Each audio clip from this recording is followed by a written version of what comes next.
प्रिय भक्तजनों, रिलीजियस दुनिया चैनल पर आप सभी का स्वागत है। भक्तजनों, जैसा कि आप सभी लोग जानते हैं, पितृपक्ष चल रहा है और आज मैं आप लोगों को पितृपक्ष की कथा सुनाने जा रही हूँ।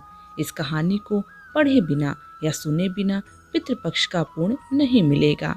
श्राद्ध पर्व पर यह कथा अधिकांश क्षेत्रों में सुनाई जाती है। तो चलिए अब मैं आप लोगों को कथा सुनाती हूँ। महाभारत के दौरान कर्ण की मृत्यु हो जाने के बाद जब उनकी आत्मा स्वर्ग में पहुंची तो उन्हें बहुत सारा सोना और गहने दिए गए। कर्ण की आत्मा को कुछ समझ नहीं आया, वह तो आहार तलाश रहे थे। उन्होंने देवता इंद्र से पूछा कि उन्हें भोजन की जगह सोना क्यों दिया गया। तब देवता इंद्र ने कर्ण को बताया कि उसने अपने जीवित रहते हुए पूरा जीवन सोना दान किया, लेकिन अपने पूर्वजों को कभी भी खाना दान नहीं किया।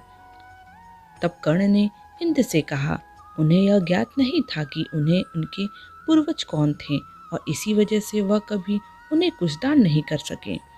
इस सब के बाद कर्ण को उनकी गलती सुधारने का मौका दिया गया और 16 दिन के लिए पृथ्वी पर वापस भेज दिया गया, जहां उन्होंने अपने पूर्वजों को याद करते हुए उनका श्राद्ध कर उन्हें आहार दान किया, तर्पण किया। इन्हीं 16 दिन की अवधि को पितृपक्ष कहा गया। अतः इस कथा को पढ़ने अथवा सुनने से बहुत महत्व होता है। अब मैं आप लोगों को पितृपक्ष की पौराणिक कथा सुनाने जा रही हूँ। पितृपक्ष की पौराणिक कथा के अनुसार जोगे तथा भोगे दो भाई थे। दोनों अलग अलग रहते थे। जोगे धनी था और भोगे निर्धन। दोनों में परस्पर बड़ा प्रेम था। जोगे की पत्नी को धन का अभिमान था, किंतु भोगे की पत्नी बड़ी सरल हृदय थी। पितृपक्ष आने पर जोगे की पत्नी ने उससे पितरों का श्राद्ध करने के लिए कहा, तो जोगे इस व्रत का कार्य समझकर टालने की चेष्टा करने लगा, किंतु उसकी पत्नी समझती थी कि यदि ऐसा नहीं करेंगे तो लोग बातें बनाएंगे। फिर उसे अपने मायके वालों को दावत पर बुलाने और अपनी शान दिखाने का यह उचित अवसर लगा। अतः वह बोली, आप शायद मेरी परेशानी की वजह से ऐसा कह रहे हैं, किंतु इसमें मुझे कोई परेशानी नहीं होगी। मैं भोगे की पत्नी को बुला लूंगी, दोनों मिलकर सारा काम कर लेंगी। फिर उसने जोगे को अपनी पीहर न्योता देने के लिए भेज दिया। दूसरे दिन उसके बुलाने पर भोगे की पत्नी सुबह सवेरे आकर काम में जुट गई।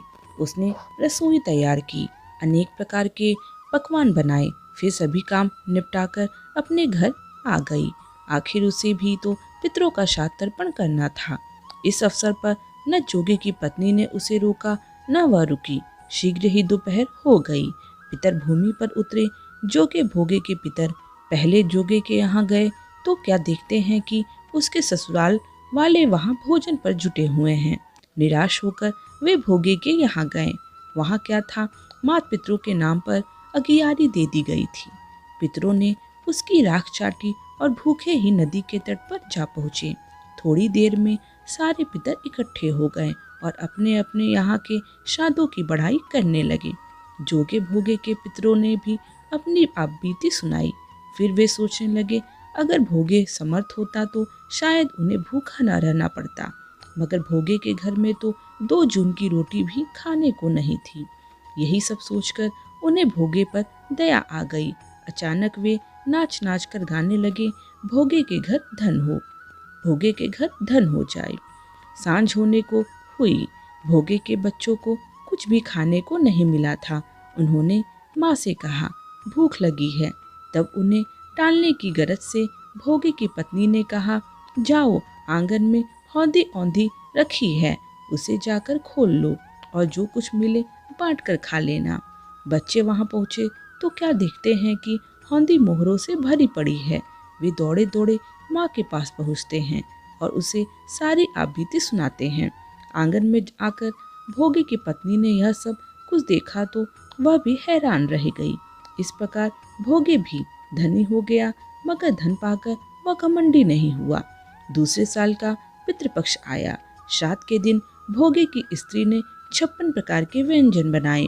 ब्राह्मणों को बुलाकर श्राद्ध किया, भोजन करवाया, दक्षिणा दी। जेठ जेठानी को सोने चांदी के बर्तन में भोजन परोसा। इससे पितर बड़े प्रसन्न हुए तथा तृप्त हो गए।